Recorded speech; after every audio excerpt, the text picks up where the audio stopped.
Hey kid, Yeah? do you like Doom? Yeah, I did. Do you like VR? Yeah? VR experiences where you get to shoot everything and feel like a total badass? Hell yeah! How about headaches? Hell yeah! No, what? Nausea?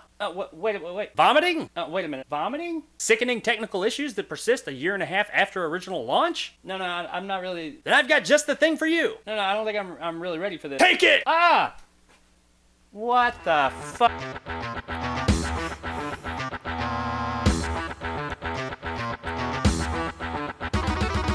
Doom VFR, or Doom, virtual fucking reality. I love that. It's almost worth the price of admission right there. Is the VR version of 2016's remake, sequel, reimagining, redux, re-something, Redoom 2016. The fucking new one. It tells a familiar side story that goes to many of the levels and areas from the 2016 game. I loved Doom 2016. Back in '93, I loved Doom and all its sequels. Hell, I still do. But unlike many of its later sequels, Doom 2016 really grabbed the essence of Doom by the horns and punched it in the face and slammed its fucking head into the wall. Like in a good way. This game was fucking awesome for Doom fans and non-fans alike. Definitely one of the best games of 2016. So, almost 2 years later, they come out with the VR version, Doom VFR. I know, I'm a little late. What can I say? When I first heard about this game, I was super hyped to play it. But I heard that it was marred by a few issues upon its release. So I decided to give them a little time to iron all those out before I tried it. Upon getting it about a year ago, I found some good things and some bad things. What I did find, though, is that all those bugs I'd been hearing about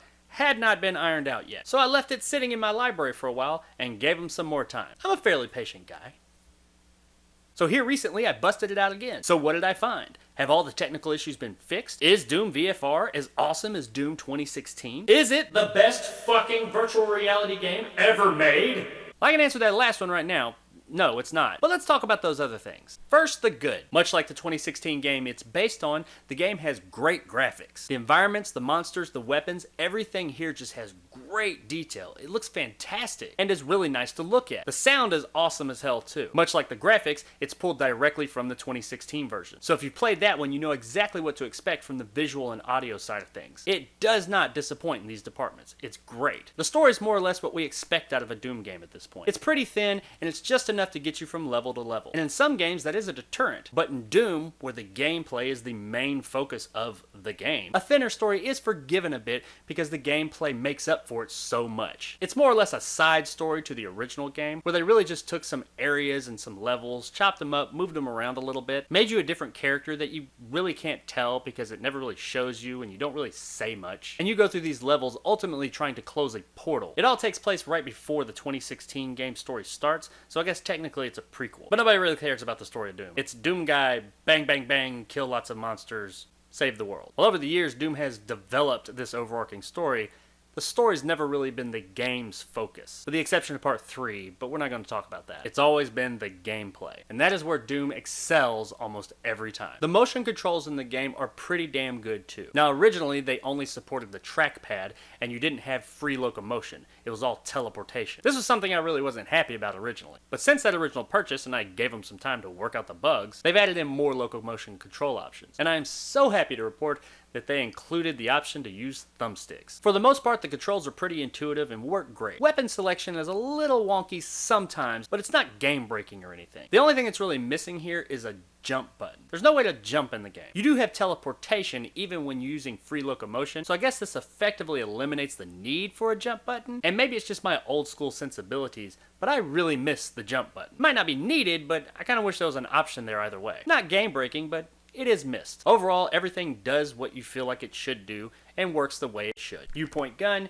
you pull trigger, bang, bang, bang, things die. So yeah, nice controls overall. And that brings me to the gameplay. Once again, if you've played Doom 2016, you pretty much know what to expect here. The gameplay is just as fun and just as awesome as it was in Doom 2016. However, with the added benefit of VR, you cannot imagine how visceral, real, fucking chaotic as hell, and literally in your face this combat gets. Take a combat scenario from Doom 2016 and up it about 10 notches and that might be around where you're at when it's in VR. It's intense, man. And admittedly, I was playing on a lower difficulty just to kind of get through it all. But there is shit coming at you from every direction. Monsters running up behind you. You can hear their footsteps. They're coming from over here. They're from over there. It's just all over the place. They run right up and get in your face and charge you. It's fucking crazy, but crazy in a good way. So yeah, the gameplay itself is awesome. So with all this awesomeness, why isn't this the best game ever made? Well, there's one really big problem with this game, and it's its technical issues. They are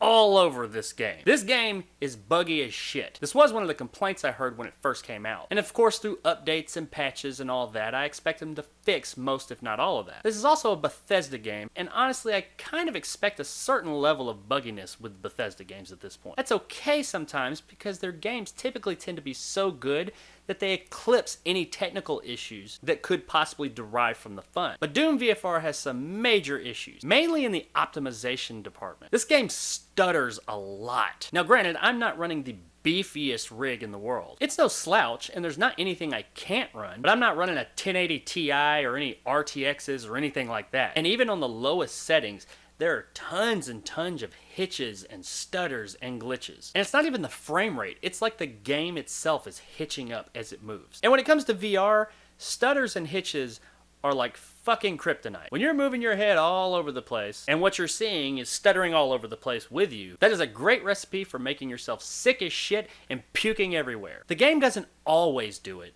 but it does it enough to where it's definitely noticeable and bothersome. And it's not just my rig. I played the game on a much higher end rig, and it did the same thing. It was a little better, but it still had the same technical issues for the most part. This is what leads me to believe that this isn't so much my rig and more of an optimization issue. Plus, if you go online and look, you see tons of people have similar issues. There's also some weird graphical glitches here and there that just kind of fuck with your eyes, and that's never a good recipe in VR. This just breaks my heart, because this game is really, really fun. But the headache and or vomit-inducing technical issues it has are at times game-breaking. So I don't know if the PSVR version of Doom VFR has these same technical issues. I know from a technical standpoint, it's the lowest common denominator. And maybe since they're developing for that one single platform, they were able to iron those out. Maybe? Anybody know? Let me know below. Now, I still enjoyed my time with the game, and that is a testament to how good the core game is. Because if any other game was fucked up technically like this one, I would have thrown it to the wayside a long time ago. But I pushed through this one because it was so much fun, and when it works, man, it fucking works, and it is awesome. I'm assuming that since it's been out about a year and a half now, that these technical issues are just unfixable at this point. So that being said, I can't totally recommend it as a must-buy. I think it's absolutely worth playing, for sure. But don't spend full price on it. Get it when it's on sale. About 15 to 20 bucks sounds about right with these issues. And that's giving it a lot, because any other game I wouldn't put up with this shit. But the game itself is so good! So there it is, guys, my review of Doom VFR. If you enjoyed and want more content like this, hit that subscribe button and help my little channel grow. If you liked what I had to say, give me a thumbs up. If not, let me know in the comments below why. And as always, I'll see you guys next time. Jesus! Can we just get these VR versions of games at the same time as the original games launch from now on? Instead of like a year, two, or sometimes even more later? Like the new Doom that's coming out at some point soon? Or Fallout, or Elder Scrolls, or whatever? Can we maybe get them around the same times as their 2D versions launch? Please?